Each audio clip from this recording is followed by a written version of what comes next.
Hello student, welcome to my YouTube channel the path of solution. আজকে আমি তোমাদের শিকন সেতু বইয়ের দশম শ্রেণী আয়তঘনের চ্যাপ্টার যে প্রশ্নপত্রের যে অঙ্কগুলো আছে সেগুলো করে দেখাবো। প্রশ্নটা ছিল, কোনো আয়তক্ষেত্রের কর্ণের দৈর্ঘ্য 5 সেন্টিমিটার হলে তার দৈর্ঘ্য ও প্রস্থ হতে পারে 3-4 সেন্টিমিটার। বি এ ছিল অপশন 3,2 সেন্টিমিটার, অপশন সি এ ছিল হচ্ছে 4,1 সেন্টিমিটার, অপশন সি এ ছিল হচ্ছে 4,3 সেন্টিমিটার। তা এখানে অ্যানসারটা কোনটা হবে? আয়তক্ষেত্রের দৈর্ঘ্য আর প্রস্থ হতে পারে, আমার এখানে অপশনটা হবে হচ্ছে option D. Option D 4,3 centimetre. এটা কেন হবে আমি করে দেখিয়ে দিচ্ছি কেন হবে। কারণ আয়তক্ষেত্রের কর্ণের দৈর্ঘ্য এর ফর্মুলাটা হলো √ দৈর্ঘ্য স্কয়ার প্লাস প্রস্থতা স্কয়ার এত একক। দৈর্ঘ্য স্কয়ার প্লাস প্রস্থ স্কয়ার এত একক। তো এখানে দৈর্ঘ্যটা কত যদি আমি 4 বসাই, √ 4 স্কয়ার প্লাস প্রস্থ হচ্ছে 3 স্কয়ার, তাহলে 4 স্কয়ার করলে কত হবে তোমাদের 16 প্লাস 3 স্কয়ার করলে 9, তার √ 16 প্লাস 9 করলে হবে 25, তার মানে হচ্ছে এটা 5 একক আসবে। তাহলে এখানে আমাদের দৈর্ঘ্য প্রস্থ 5 সেন্টিমিটার বলেছিল, এটা সেন্টিমিটার লেখা এককের জায়গায়, তার মানে হচ্ছে কত হবে 5 সেন্টিমিটার। আর সেকেন্ড প্রশ্নটা দেখো, বলেছিল একটি আয়তক্ষেত্রের ক্ষেত্রফল 12 বর্গ সেমি হলে কর্ণের দৈর্ঘ্য 5 সেমি হলে দৈর্ঘ্য আর প্রস্থ হলো, অপশন এ তে ছিল 4,3 সেন্টিমিটার, অপশন বি ছিল 6,2 সেন্টিমিটার, অপশন সি তে ছিল 11,1 সেন্টিমিটার, অপশন ডি তে ছিল হচ্ছে 10,2 সেন্টিমিটার। এখানে অ্যানসারটা হবে অপশন এ যেটা আছে 4,3 সেন্টিমিটার। কারণ দৈর্ঘ্যটা হচ্ছে 4 হবে আর প্রস্থটা 3 হবে। কারণ ফার্স্টেই দেখো বলেছে আয়তক্ষেত্রের ক্ষেত্রফল বলেছে 12 বর্গ সেন্টিমিটার। আয়তক্ষেত্রের ক্ষেত্রফলের ফর্মুলা হয়, আয়তক্ষেত্রের ক্ষেত্রফলের ফর্মুলা হলো দৈর্ঘ্য গুণ প্রস্থ এত বর্গ একক।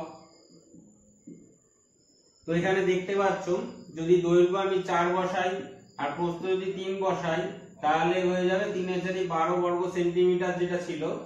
আর এখানে দেখো 6,2 তো 6 দুগুণ 12 আসবে, 11,1 এ 12 আসবে না, 10 আর 2 তে 10 দুগুণ 20 আসবে। আর একটা কি বলেছিল তোমাদের, কর্ণের দৈর্ঘ্য 5 সেন্টিমিটার বলেছিল। আর কর্ণের দৈর্ঘ্যের কি ফর্মুলা আছে? কর্ণের দৈর্ঘ্যের ফর্মুলা হলো √ দৈর্ঘ্যতা স্কয়ার প্লাস প্রস্থতা স্কয়ার। আগের অঙ্কটায় যেটা করালাম এত একক। তার মানে এখানে দৈর্ঘ্য যদি আমি 4 বসাই, 4 স্কয়ার প্লাস প্রস্থ মানে হচ্ছে 3 স্কয়ার, তাহলে 16 প্লাস 9, তার মানে হচ্ছে √25 মানে হচ্ছে 5 সেন্টিমিটার আসছে। তাহলে এখানে ওরা যেটা বলেছে দৈর্ঘ্য আর প্রস্থ হলো, তাহলে অপশন এ যেটা আছে 4,3 সেন্টিমিটার সেটাই হবে আমাদের উত্তর। ঠিক আছে, এইটা কেন হবে না? দেখো 6 স্কয়ার করলে 6 6 36 হয়ে যাচ্ছে, আর 2 স্কয়ার করলে হচ্ছে 2 দুগুণ 4, 36 আর 4 যোগ করলে 40 হয়ে যাবে। তাই √40 করলে তোমার 5 সেন্টিমিটার যেটা আছে হচ্ছে কর্ণের দৈর্ঘ্য, সেটা কিন্তু তোমাদের আসবে না। তাহলে অপশন এ যেটা আছে সেটাই উত্তর। ফার্স্ট প্রশ্নটা ছিল একটি ঘরের দৈর্ঘ্য প্রস্থ উচ্চতা যথাক্রমে 7 সেন্টিমিটার, 5 সেন্টিমিটার ও 3 সেন্টিমিটার হলে তার চার দেওয়ালের ক্ষেত্রফল নির্ণয় করো। তাহলে দৈর্ঘ্য কতটা বলেছিল? দৈর্ঘ্য হচ্ছে 7 সেন্টিমিটার, প্রস্থ বলেছিল হচ্ছে 5 সেন্টিমিটার, আর উচ্চতা বলেছে হচ্ছে 3 সেন্টিমিটার। তাহলে চার দেওয়ালের ক্ষেত্রফলের ফর্মুলা হলো,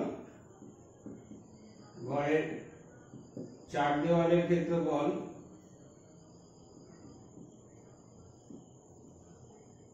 ফর্মুলাটা হলো 2 × দৈর্ঘ্য গুণ উচ্চতা প্লাস প্রস্থ গুণ উচ্চতা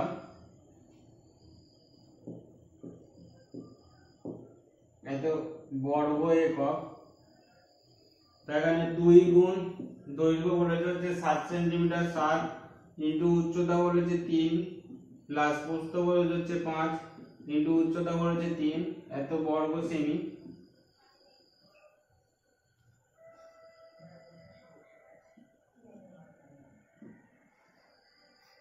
এবার মানটা বসাও, মানটা ক্যালকুলেট করি, 3 × 7 = 21 প্লাস 3 × 5 = 15, তো বর্গ সেমি।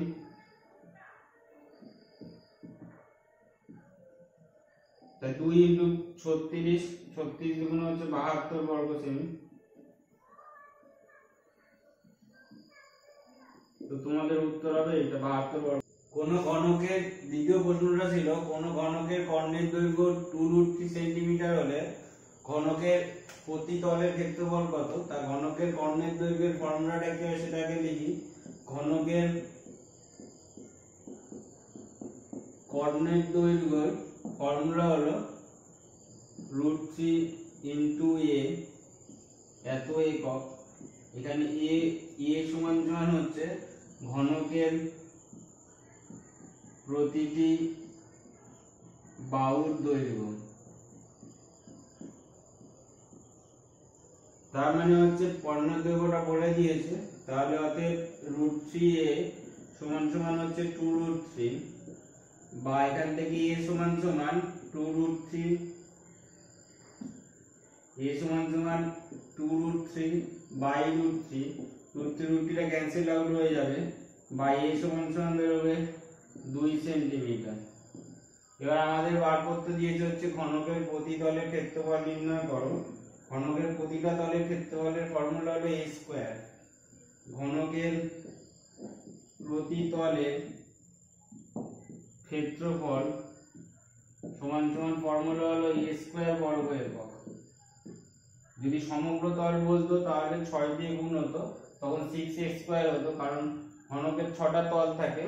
তাহলে এখানে আমাদের প্রতি তলের ক্ষেত্রফল বার করতে দিয়েছে জন্য a স্কয়ার, এর মানটা 2 এর নিচে, তাহলে 2a স্কয়ার বর্গ সেমি, তার মানে হচ্ছে 4 বর্গ সেমি। তাহলে এটা হবে তোমাদের অ্যানসার। দুটি বর্গক্ষেত্রের ক্ষেত্রফলের অনুপাত বলেছে 9:4, তাদের বাহুগুলির দৈর্ঘ্যের অনুপাত কত। তো মনে করি প্রথম বর্গক্ষেত্রের বাহুর দৈর্ঘ্য a একক, আর দ্বিতীয় বর্গক্ষেত্রের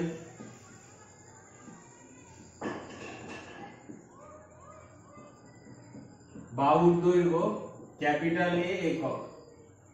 ঠিক আছে, তাদের ক্ষেত্রফলের অনুপাত বলে দিয়েছে। তাতে প্রশ্নানুসারে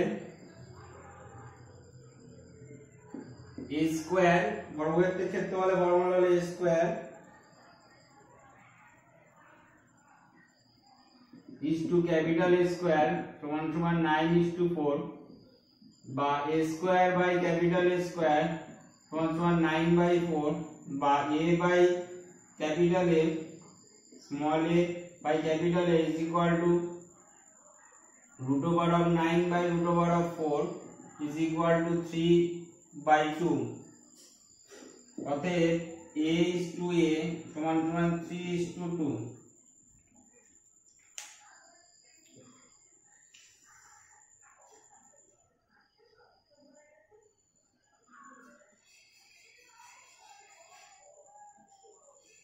তাহলে আমাদের তাদের বাহুগুলির দৈর্ঘ্য অনুপাত বার করতে হবে। অতএব তাদের বাহুর দৈর্ঘ্যের অনুপাত